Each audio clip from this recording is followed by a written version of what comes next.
اور امام زین العابدین سے فرمایا تو بیمار ہے، تو جہاد نہیں کرے گا، لیکن خیال رکھنا پیچھے۔ اور بڑی قیمتی بات بتا رہا ہوں، ہماری بیویاں کسی کے گھر میت ہو جائے تو 4 دن بخار نہیں اترتا۔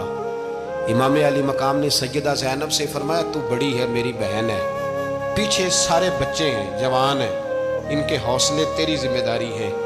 صبح جنگ کا طبل بجنے لگا، فجر کی نماز پڑھی، سورج چڑھا، 10 محرم کا دن، جمعے کا وقت، جناب سیدنا امام حسین رضی اللہ تعالیٰ عنہ نے ریت پر سجدے کیے، لمبے سجدے، لمبی نماز، سورۃ الشمس کی آیات دوسری رکعت میں پڑھی تو سارا کربلا گونجنے لگا۔ کیا انداز تکلم تھا امام علی مقام کا۔ نماز مکمل ہوئی تو حور بن یزید، عمر بن سعد اور شیمر سے کہنے لگے واقعی حسین سے لڑو گے؟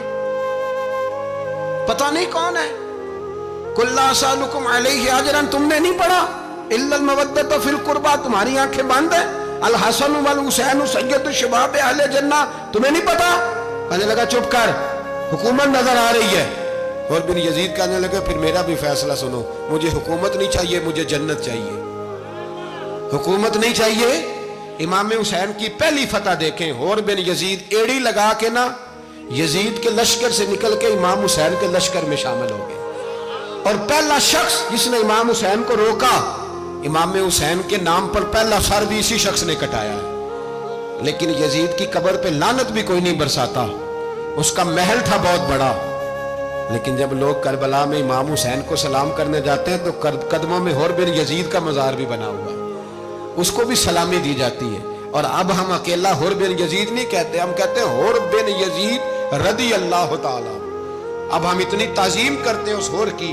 جناب امام حسین کو میدان میں کھڑا کیا گیا، جہاد کا طبل بجا، پہلے خدام آئے، اور سن لو آج وہ پتہ نہیں بازاری سے لوگ چڑھ گئے اسٹیجوں پہ، بازاری سے، نہ چہرے پہ داڑھی ہے، نہ سر پہ کوئی کپڑا ہے، بازاری لوگ ہیں، بھاگ رہے ہیں، بازو چڑھائے ہوئے ہیں، بٹن کھولے ہوئے ہیں، تماشا بنا دیا۔ سننے والوں کا بھی اللہ ہی حافظ ہے، وہ سٹیج پہ اہل بیت کی شان بیان کرتا ہے، بھاگ کے ادھر جاتا ہے، یہ کوئی طریقہ ہے؟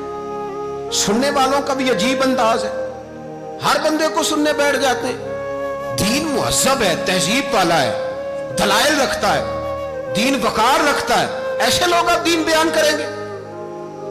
حضرت سیدنا امام حسین رضی اللہ تعالیٰ عنہ صبح جب جہاد کا وقت آیا، پتہ کون کون تھے کربلا میں؟ امام حسین کے ساتھ امام حسین کے 4 بھائی تھے کربلا میں۔ کتنے؟ بول کے بتائیں۔ حضرت علی کے 4 بیٹے، عباس بن علی، جن کو حضرت عباس کہا جاتا ہے نا، علمدار، یہ حضرت علی کی دوسری زوجہ میں سے۔ عباس بن علی بھی تھے، اور ابو بکر بن علی بھی تھے، عمر بن علی بھی تھے، عثمان بن، یہ حضرت علی کے بچوں کے نام ہیں۔ یہ آپ کے شہزادے امام حسین کے ساتھ شہید ہوئے، ان کا نام صرف اس لیے نہیں لیا جاتا کہ ان کا نام خلفائے ثلاثہ کے نام پہ، حضرت علی نے اپنے یاروں کے نام پہ رکھا ہے، تو تم نے کربلا کے میدان سے خارج کر دیا۔ یہ تینوں شہزادے حضرت جناب سیدنا امام حسین کے ساتھ تھے، یہ بھی شہید ہوئے۔ حضرت جناب زینب امام حسین کی سگی بہن ہے، ان کے 2 بچے تھے، اون و محمد۔ جب امام حسین میدان میں جانے لگے تو جناب زینب بچوں سے کہنے لگی نہ، پہلے بھائی نہیں جائے گا، پہلے بھانجے جائیں گے۔ 2 بچے شہید ہوئے۔ حضرت قاسم بن حسن امام حسن کے بیٹے تھے، وہ جب میدان میں جانے لگے تو امام حسین نے کہا نہیں بھائی تو نہیں جائے گا، تو میرے بھائی کی نشانی ہے، میں جاؤں گا۔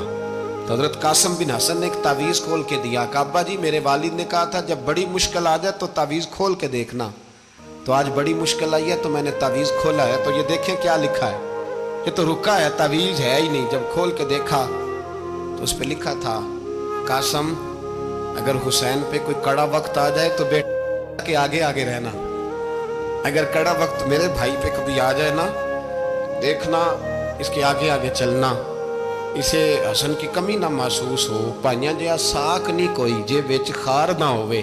سیدنا امام حسین پہلی دفعہ کربلا میں اس وقت روئے جب یہ رکا، آپ نے دیکھا تو فرمایا ٹھیک ہے، اگر حسن کی یہ وصیت ہے تو میں نے زندگی میں اگر ان کی ہر بات مانی ہے اب بھی مانوں گا، تمہیں اجازت ہے۔